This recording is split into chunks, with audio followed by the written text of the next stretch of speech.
Hi, this is Ruud Jolie from For All We Know, and you're watching Live Prog.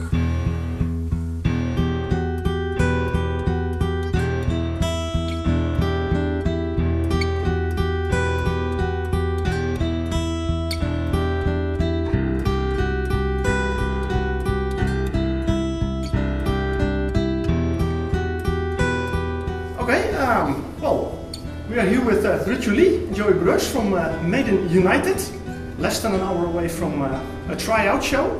Well, let's start at the very beginning. Where, how and where did Maiden United start? Well, actually, it started right here. Yeah? Yeah. Okay. For the record, we are at Dynamo in Eindhoven. Yeah. And that's where...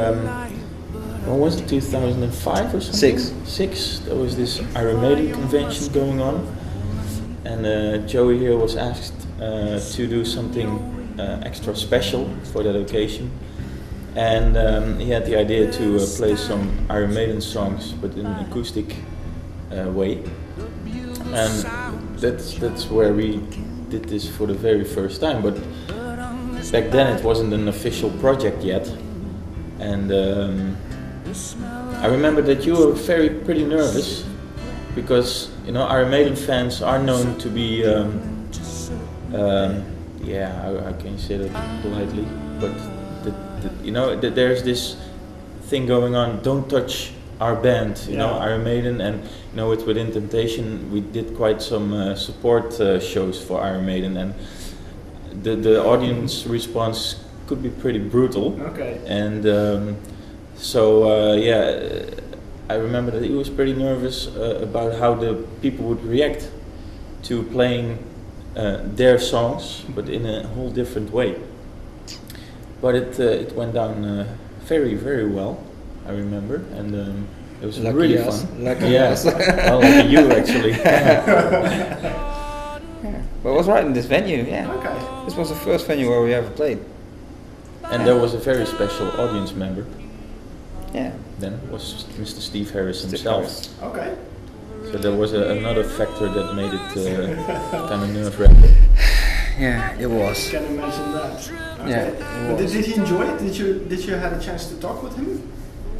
He came to our dressing hall. Well, it was a Iron Maiden Fanclub convention, and I played there with LB Irons, my Iron Maiden tribute band, where I played for about 12 years already. Mm-hmm. And we played some conventions, before 2004, 2003, I thought. Anyways, that was the reason that they asked, well, we would like to have LB Irons again on the convention, but Joey, can you do something special? That was the original question, so that was it. And Steve, he showed up in the dressing room, and it was actually the first time that I met him.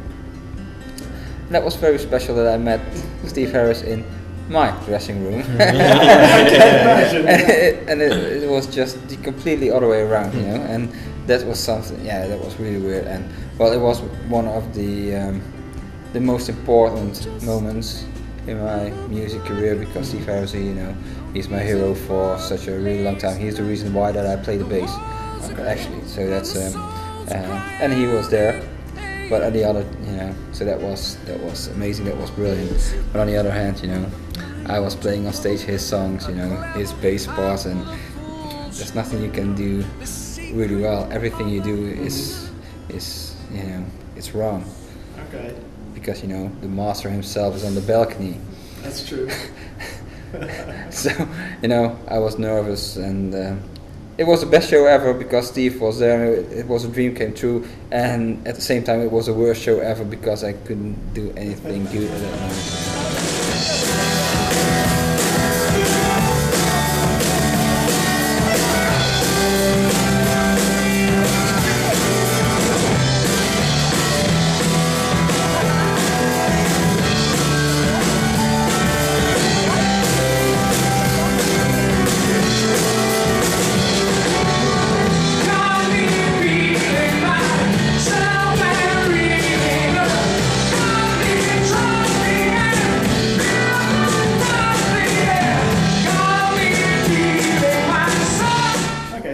From there on you moved on, and then you decided to do an album, or well, maybe first form a band, I think. Or was the other way around? What was the next actually the other move? way around. Well, I remember that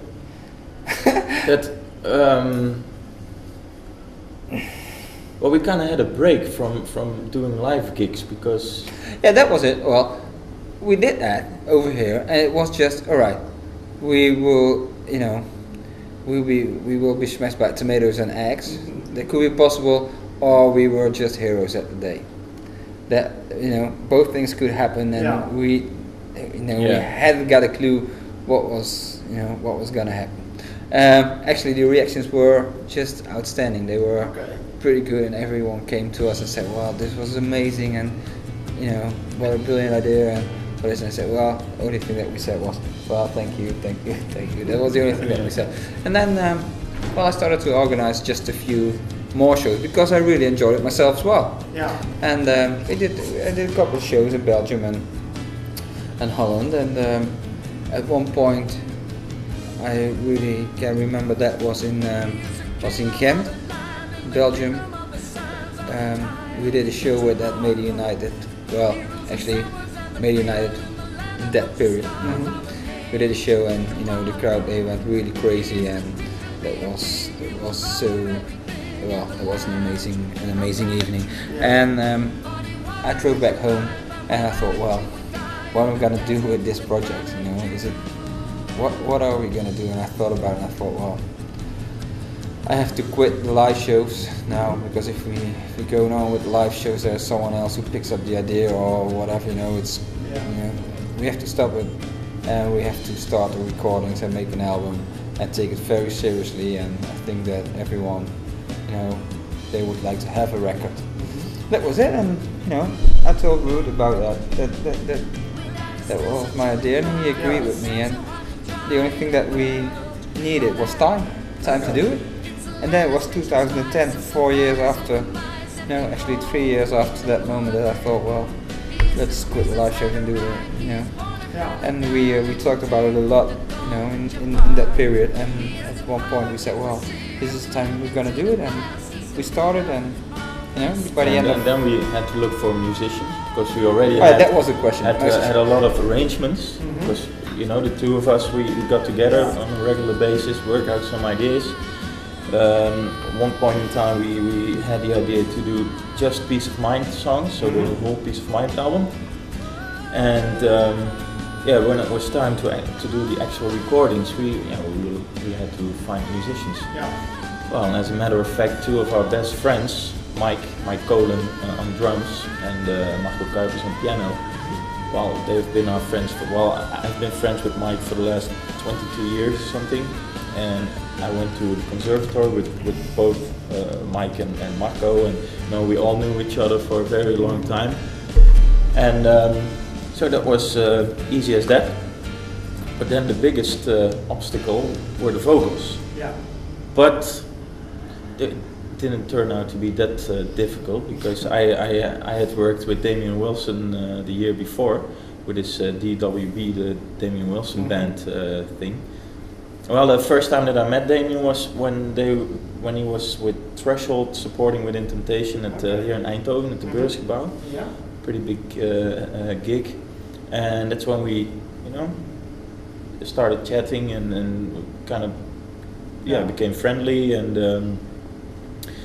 then he gave me the phone call whether or not I wanted to join the DWB project, and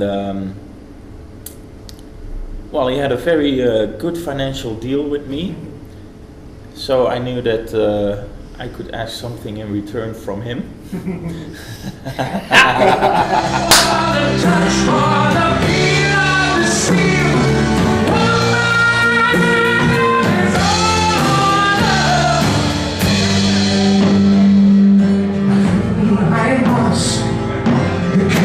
Trust and Perry are the fancy masters call.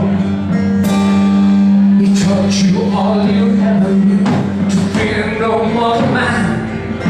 Now you wreak your vengeance in the screams of blackmail. Not really blackmail, but sometimes it's. That's a cool thing about music. when it starts as a hobby, you know, I'm very well aware of that some things don't pay, and I'm totally fine with that as long as I'm having fun. Yeah. You know, best combination is when I have both. Of course. That's what I usually aim for. But but seriously. But I knew that Damian was really into doing new stuff with other people, and I knew that he was into Iron Maiden, that he really liked Iron Maiden, and I was at his place and we were talking about, you know, vocal blah blah. I said, well, could send Damian an email, and he probably won't do it, but you know, and we did, and for some reason he was in Holland, and that's when we did the first demo at my place. We just did 2 songs, Trooper and Still Life, just to try it out for him, but also for us. And you know, the moment I pressed record and he started singing, we were both like, fuck, this is great. And I remember, well, he admitted that after the recordings, the actual recordings, that back then, during the demo phase, he was still a bit skeptical, like, I'm not sure if this is going to work, but once we did the first gigs and the actual recordings, he was, you know, he knew, man, this is great, and we're all having so much fun with this. And that's the most important thing about this project, that, you know, even though we take it very, very seriously, the main reason for us to do this is to have fun, because we all have our other careers or our work or whatever. So we're definitely not doing this for the money, because we're not making any money. So, and like I said before, then it has to be fun, and it's really great, you know, us playing the 4 friends, actually, the 4 Dutch blokes, and Damian Wilson, who fits perfectly well within that small group of people. Okay, well, that's very nice to hear. You have Mind the Acoustic Pieces, with a really beautiful cover that, well, anyone who knows the albums of Maiden knows exactly that it is taken, of course, from the Piece of Mind album. Did you really aim for one Maiden album to be rearranged into acoustic songs? Well, it wasn't. That question is you know, they ask us this question for many times, and to be honest, to be really honest, we don't know that answer. Okay. We really don't know when we decided to do the full Piece of Mind album, because what I do know is that we played you know, tracks from other albums as well, from the whole era, but there must have been, you know, a moment that we thought, well, let's do the full Piece of Mind album, and we did it. You know, it was not at a meeting or something. It was just, you know, probably it was not one of the sobers. We were not sober or something like that. I really don't remember how it came about. But the cool thing is that, you know, it's therefore we had to work on songs like To Tame a Land. You know, that's not a song that comes to mind. Okay, let's play some acoustic Iron Maiden songs. No, that's true. Quest for Fire. Quest for Fire. Those are weird songs, but that was really cool, because once we decided to do the whole Piece of Mind album, we were like, okay, we have to. Yeah. Those songs are going to be pretty difficult. Well, actually, I think that those 2 songs were quite easy to. We struggled a bit with Quest for Fire, I remember. Yeah. Because I had two versions, which are just thrown away, and it was actually your version that came through. Okay, so you had problems with it, and I didn't. Well, I had. I remember that Revelations was a song that in the end, because we were working individually on it, and then we were like, this is going nowhere. You know what? Let's go into the rehearsal studio as a band and just take it from there. And that's when we. I only knew from Revelation. I only knew the intro part. Okay. I was quite sure about the intro part. I would like to have the a cappella part. Yeah. That was the only thing that I, you know, I really would like to start at that song with, because, you know, well, that's another reason. But so we have to, we went to the rehearsal room. Yeah. That was it, and that was fun. If you're gonna die, if you're gonna die, die without motion. If you're gonna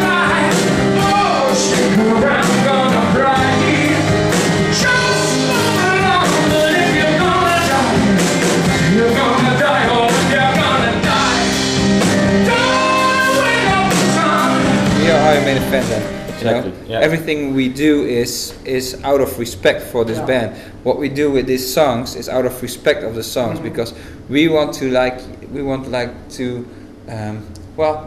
would like to hear to every Iron Maiden fan, even if you're not an Iron Maiden fan as well, we would like to hear it to you, that these songs are really, you know, good songs. You know, you can play with lots of, you know, with a full backline and you know, 110 dB. You know, that's possible. But you can also play it at a campfire with an acoustic guitar. You know, that's true.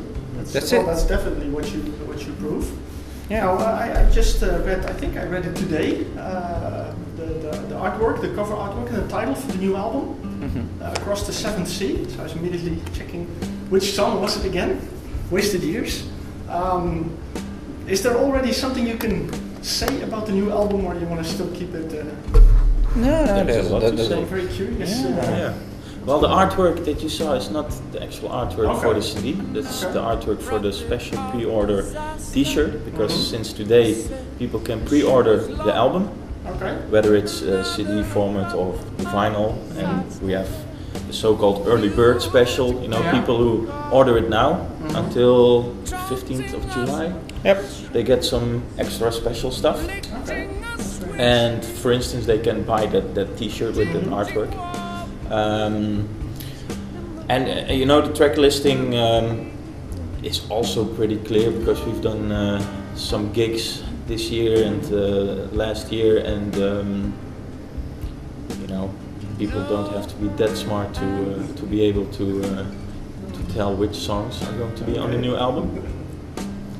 But yeah, this time it's not going to be a whole album on itself, but more like a best of, or in our case, a best of the songs that we think are very special to us, and the songs that we tried. Because when we started touring with Mind the Acoustic Pieces, we only had 9 songs, because there are only 9 songs on Peace of Mind. So we had to add some other songs, and you know, we fooled around with a lot of different songs, and some worked out really well, and some didn't. And the songs that did work, you know, we really invested some time in it to make them work really well with the acoustic instruments. And well, the album will be released at the end of September, and of course we're going to do some more gigs after that, but there are not that many details yet. So, but you know, during the course of this summer, more and more details will be revealed about this album.